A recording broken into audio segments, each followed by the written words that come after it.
Hi everyone. So my name is Laura Glendinning. I am a Chancellor's Fellow at the University of Edinburgh. So I'm an academic and my research group focuses on looking at the gut microbiota in various different animals.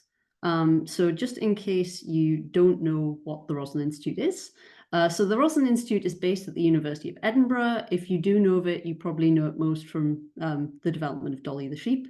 But we do quite a big variety of research, all focused on the idea of improving, enhancing the lives of animals and humans through doing research in animal biology. So I started my research group at Roslin last year, but I've been doing microbiota research for a long time. And my group focuses on understanding the relationship between the microbiota, the host, and the environment. So in case you aren't aware of exactly what the microbiota is, so the microbiota is essentially a community of microorganisms, and that can be bacteria, viruses, fungi, that inhabit a particular environment. So that can be something like soil, or it can be host associated, so something like the gut, for example. And I mainly look at the gut microbiota. I do look at other microbiotas as well, like the respiratory tract, but my main focus is on the gut. And the reason for this is that the gut microbiota is involved in a huge variety of different things related to productivity of animals, host health, and welfare as well. So for example, it's very key in nutrition. For the host animal, it is very important in breaking down, say, plant products, so fibers, which the host isn't able to break down themselves, but the gut microbiota can turn those kind of fibrous compounds into compounds like short-chain fatty acids that the host can use as an energy source. It's also important in terms of nutrition when it comes to nutrition of animal products. So, for example, there's definitely an impact of the gut microbiota on the nutritional content of things like eggs and milk. It's also really heavily involved in disease. So that can be things like infectious diseases. So it's very involved in helping with immune development, for example, and also in colonization resistance. So for example, chickens with a good microbiome, they're very good at stopping being colonized by salmonella, for example. But it's also involved in non-infectious diseases. So for example, metabolic diseases, things like obesity. So there's a classic experiment in microbiota research where if you take the gut microbes from an obese mouse and you transplant them into a lean mouse, then that mouse will become obese, for example. They're also very important when it comes to environmental impacts of things like farming.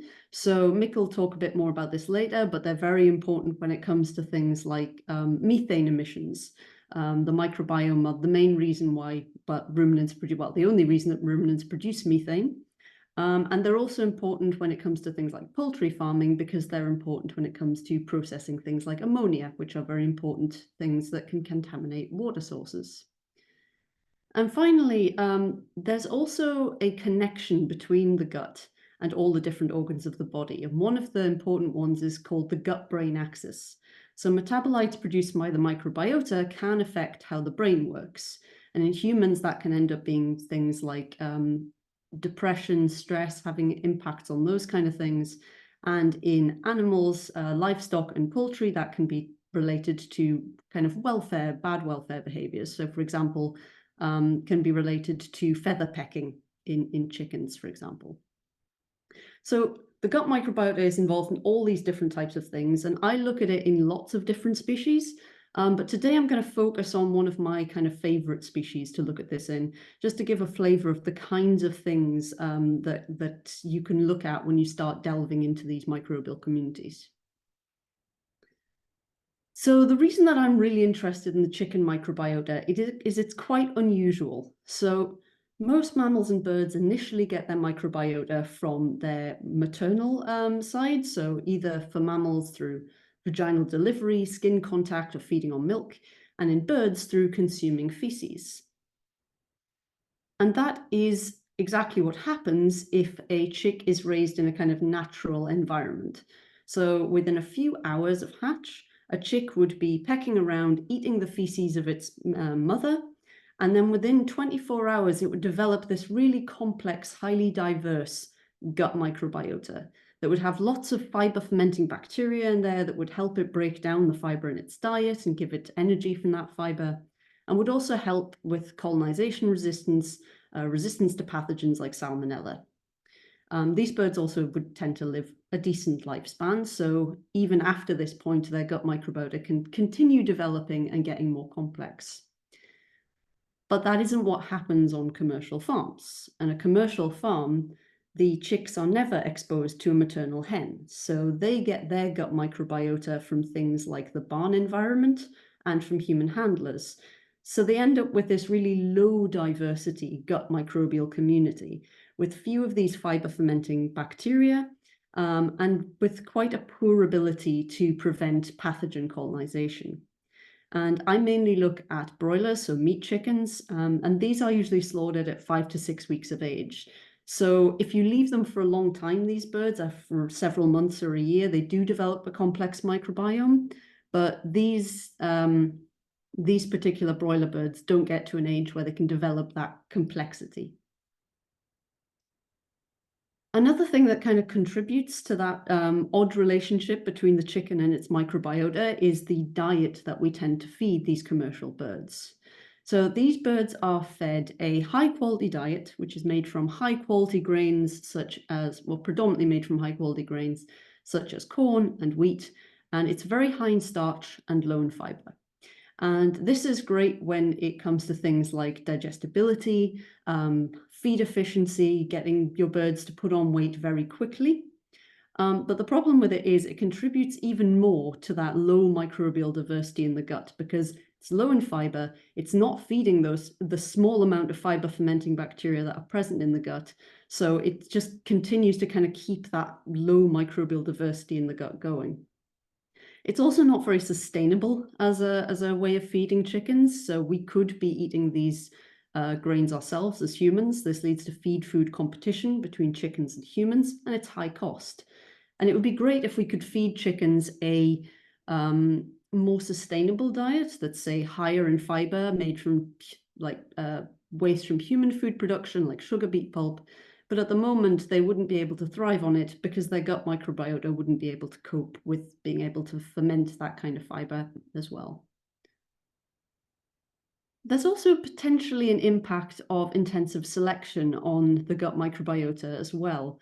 So this is kind of a famous image of looking at how broilers have changed, meat chickens have changed over the decades, looking at strains from the 1950s to the 2000s. And you can see they have been very intensively selected. They've been bred to thrive on a very high energy diet and to put on weight incredibly quickly. And as such, you tend to see a lot of kind of similar metabolic diseases to what you'd see in humans. And in fact, chickens are often used as models of metabolic disease. So I've already mentioned that in humans, at least, metabolic diseases are attributed or connected to the gut microbiota. So it's highly likely that's also the case in chickens as well. And indeed, kind of the effect of this modern lifestyle on chickens are in many ways replicated in humans, particularly humans in the West. We have moved to a high energy, low fiber diet. We have a high incidence of metabolic disease. We live in a highly clean environment, which relative to what they would experience in the wild, chickens do as well. High antibiotic or just other antimicrobial use. And you can see that there might be comparisons to be made as well between how we kind of raise chicks without getting access to that maternal microbiota, and also the effect of cesareans and formula feeding, where when you have these, you see babies get a far less diverse gut microbiota as well. Of course, the situation is very different for smallholder farmers and for kind of backyard farmers and free-range farmers. At least for smallholder farmers, the chickens do tend to be raised in a more natural way. There does tend to be things like maternal raising of chicks, and often birds are exposed to feces from other animals as well. So they do get a complex gut microbiota, but they have other challenges as well. So they have things like increased pathogens that they get exposed to and more difficult to digest diets because they're often getting a lot of their diet from scavenging, so higher fiber diet. So they need their gut microbiota to be really robust to help them kind of face all these challenges. So I guess there are several main challenges that in poultry production that the gut microbiota potentially can be used to contribute to. So there's some quite obvious ones. So keeping birds healthy, making sure they have this strong immune system, improved gut health. We know that if you give these birds a more diverse gut microbiota, this tends to be what you get, a stronger immune system. But you could also use it for things like disease prediction. So if you have a certain type of gut microbial community, or say fecal community, that you know is likely to predict a flock becoming diseased in the future, you could have a process where you occasionally check the fecal microbiota of a flock to see whether you're going to they might be about to develop disease. There are also challenges related to productivity. So we could potentially manipulate the microbiota to improve the nutrition of the bird. And there's also, you could potentially use it as an alternative to growth promoters. So we don't use antimicrobial growth promoters anymore in the UK, but they did used to work. Basically, if you feed antimicrobials to livestock or poultry, then that does increase their growth rate. We're still not 100% sure why, but the suggestion is that it's not just to do with suppressing pathogens, but also potentially alterations that it causes in the gut microbiota. So if that's one of the causes, then by manipulating the microbiota, we might be able to increase the growth of the birds. And I've already mentioned gut microbiota composition, very related to nutrition of the meat itself, eggs, and also things like shell quality and fat content as well. And we also have some newer challenges, well, not newer, but increasingly more and more important challenges that I think the microbiota could be involved in as well. So particularly climate change and sustainability. I think we do need to begin moving chickens to a more sustainable diet. I don't think it is feasible. I don't think it's sustainable to keep birds on this high quality grain-based diet. If we could move them to eating things that are more sustainable, particularly locally sourced ingredients, then that would be excellent. But to do that, we would need to potentially change their gut microbiota to enable them to thrive on that kind of diet. They can also be contribute to less emissions, less waste. As I mentioned, with chickens, that's probably going to be to do with ammonia production. And because the gut microbiota in the lower gastrointestinal tract is able to process that ammonia, convert it into less damaging compounds for the environment. And on the flip side, for the smallholder birds, for those free-range birds, climate change itself is going to be putting a lot more stress on those animals. They're going to have to adapt to things like heat stress. And there are studies that have shown that birds that cope with heat stress do have a different microbiota to birds that don't. So that might be something that's quite important there. And this also relates to kind of some challenges related to welfare. Consumers are getting more and more focused on the idea of wanting good quality, wanting high welfare products. And in a lot of places, in France particularly at the moment is doing this, they want more natural raising practices. So more outdoor access, but also potentially things like maternal raising of chicks, which is going to massively affect the gut microbiota, but is also going to expose the birds more to stresses from climate change as well. And we can potentially change the gut microbiota to have positive welfare outcomes for the birds as well, because less aggression and less stress too. So it's all very well saying that we can change the gut microbiota, but how are we going to do it? So we actually have a very reliable way of changing the gut microbiota in chickens, and that is gut content transplants. So you might have heard of fecal microbial transplants in humans, which can be quite effective for certain diseases. I would say that gut content transplantations are even more effective in chickens because they don't have a very complex microbiome to start with. So if you transplant the gut contents of an adult bird into a chick, as I've done in here. So this graph is showing basically each point is a bird, and the closer the points cluster to each other, the more similar their gut microbiota is to each other. So you can see the birds that have received the transplant, the blue triangles, much closer to that donor bird than the controls. So this is a really effective way of doing this, of changing the microbiota, but it's completely useless on a farm. There's no way a farmer is going to be able to do this. So we have to think of other ways of having similar effects. And the entire field is now moving more towards precision microbiota manipulation. So in the past, what would usually happen is that you would just kind of give the bird some kind of microbial strain, and you would kind of go, okay, well, that seems to improve bird health, but we don't know why. Now we're trying to understand how the microbiota interacts with the host and the diet, so we can actually design microbiota interventions that have specific phenotypes when you put them in the bird. So in the past, we used to often use, and indeed a lot of people still use, single strain probiotics, often lactobacillus or bacillus species. These often give very variable results. Gut fermentation products are another common thing that is given to birds. So this is produced by fermenting gut contents from birds and then kind of spraying them onto chicks. Again, this has quite variable results, though it does have some possible effectiveness at preventing colonization by salmonella. But increasingly, when it comes to probiotics, the field is moving towards multi-strain probiotics.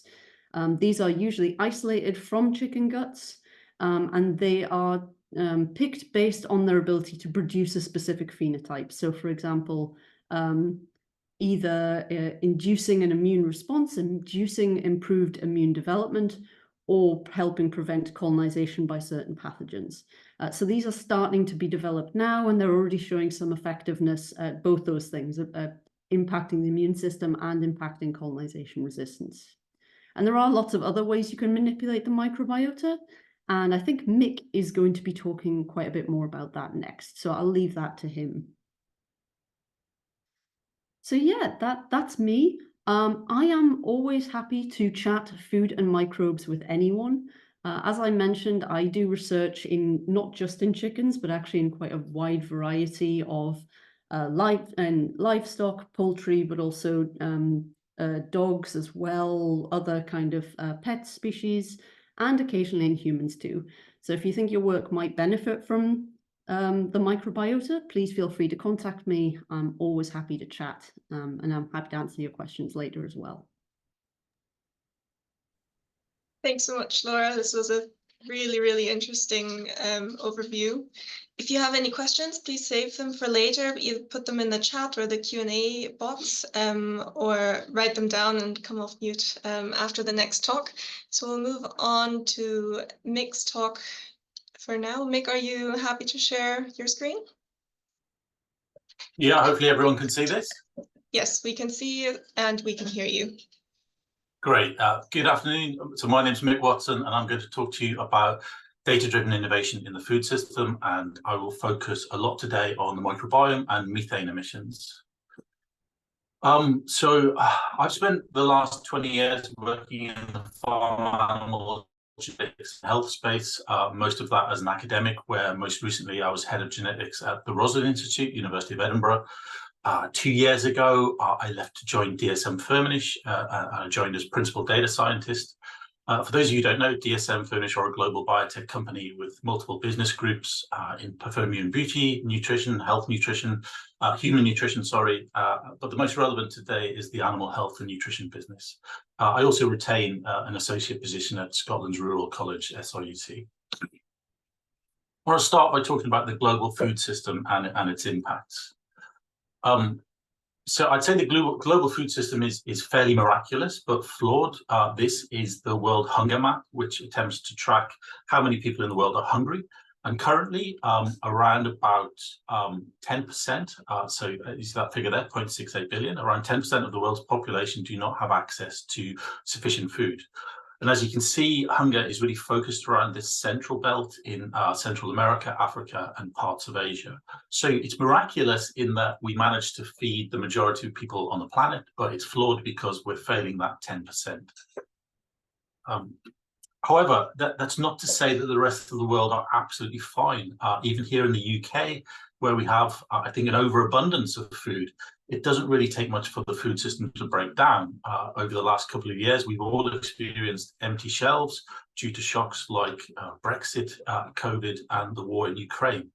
So even though you would think that in the UK, a very rich country, we have plentiful food, it really doesn't take that much for the food system to break. So we have a fragile and flawed food system, and on top of that, we have a growing population.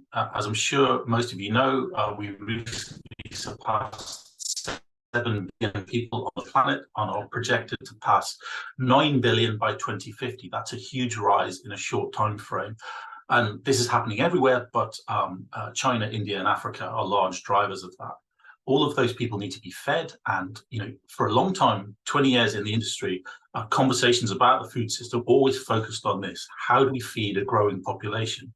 This is still a problem, but conversation is now changing very much so, and I'm sure many of you will be involved in these kinds of conversations about how do we reduce the impact of the food system on the climate. This is just one example of many. Methane, which is a potent greenhouse gas. So this is an infographic from the Global Methane Budget, which tries to track all emissions and sinks of methane globally.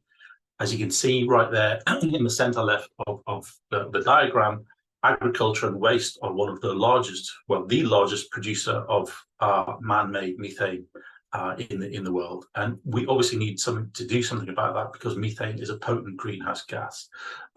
Incidentally, don't ask me why agriculture and waste are blocked together there. I don't know why waste is included with agriculture. That includes landfills.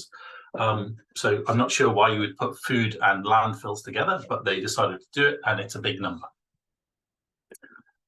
So another way of looking at it, this time from the Food and Agriculture Organization, the FAO, they estimate about 12% of human-caused greenhouse gas emissions come from livestock. About 65% of that 12% comes from farming cattle, and the majority of that is methane. I don't know if any of you are surprised by these figures. I think much of the discourse in the public domain seems to be blaming cows for most of greenhouse gas emissions. It's not true. These are the stats. About 12% of greenhouse gas emissions come from livestock, and about 65% of those are from cows.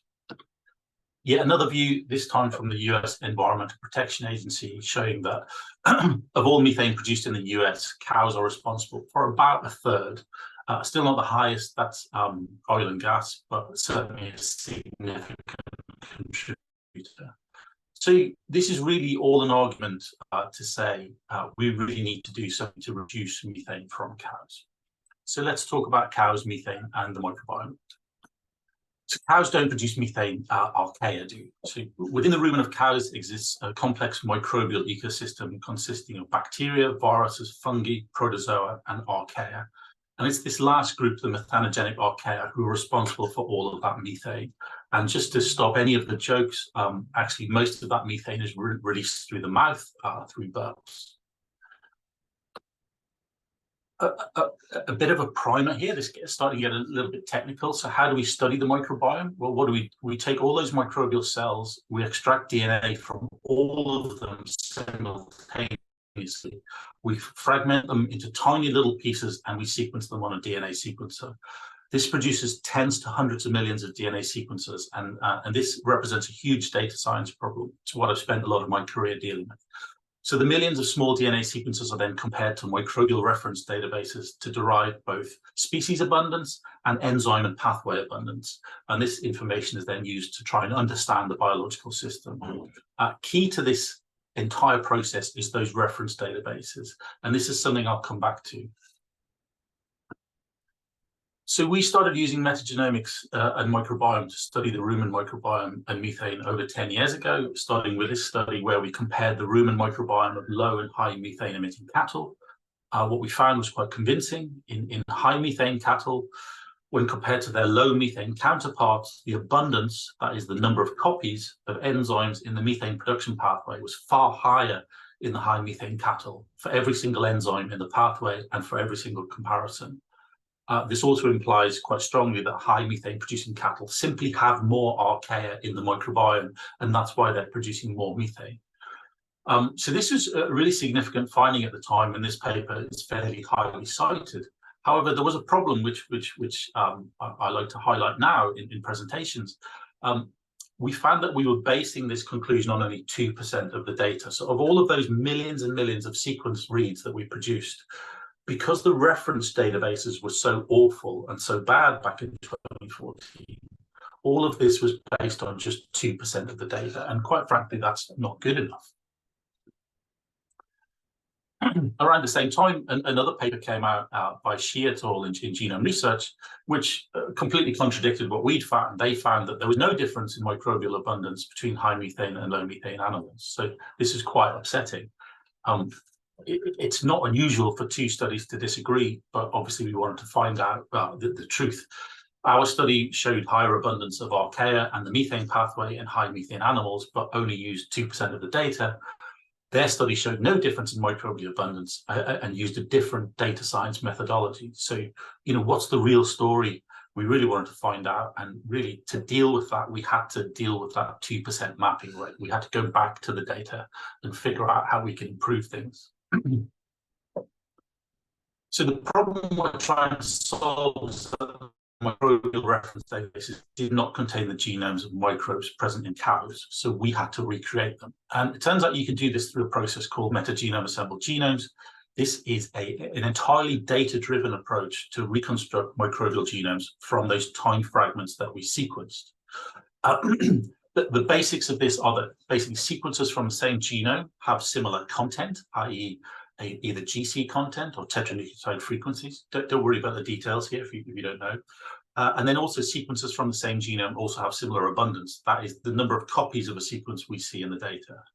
So the graph you see on the right there is a very simple microbiome. It isn't from a cow.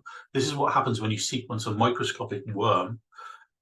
These are so small that you sequence both the worm and the bacteria that live in and on the worm at the same time.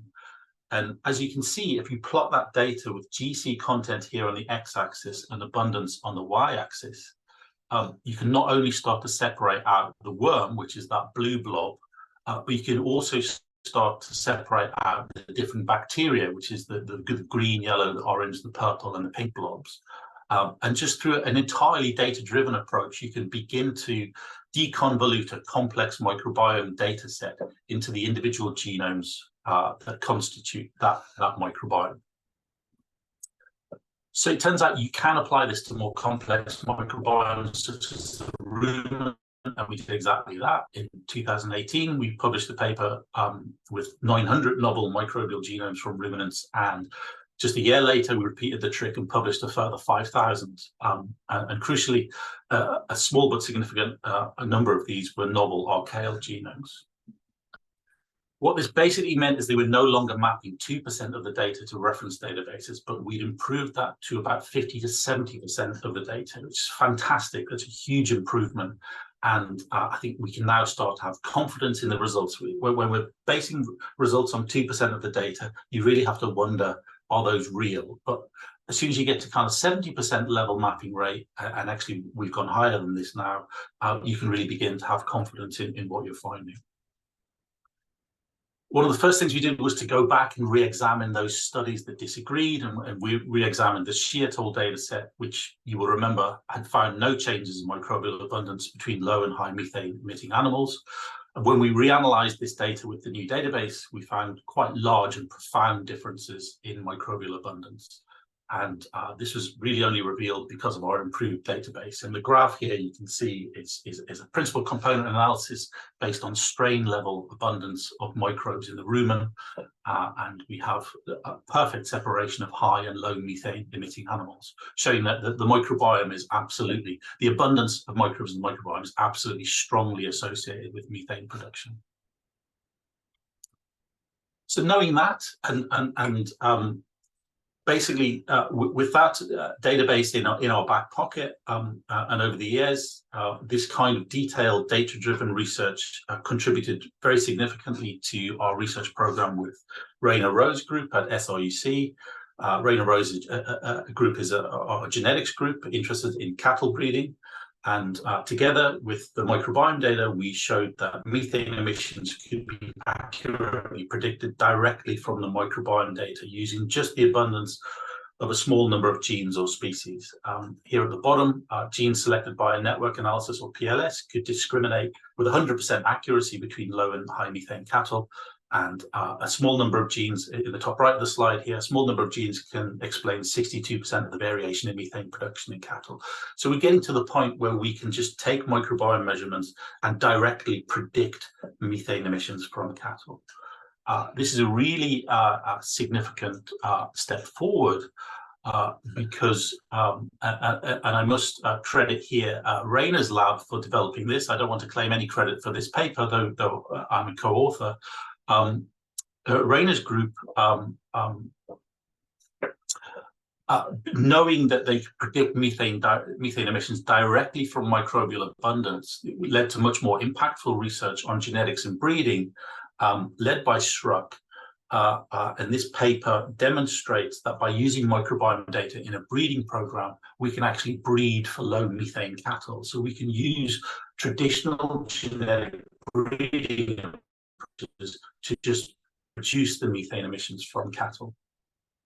This is really significant because Rainer's group are now working with genus ABS, which is one of the largest cattle breeders in the world. And I know that they aim to integrate microbiome data into their breeding program and hope to introduce low carbon genetics into the market very soon. Again, a lot of credit here has to go to Rainer's group at SRUC, who we work with closely. But I'm really happy to say that a lot of that detailed data-driven fundamental research that we did on microbial databases has been used in this research, and I believe very strongly this will now help reduce the impact of cattle on climate change just through breeding of low-emission animals. I want to change track a little bit and just finish on related research from the company I work with, dsm-firmenich. So I want to talk about Bovaer, which is a feed additive that can be used to reduce methane in cattle. Bovaer is the,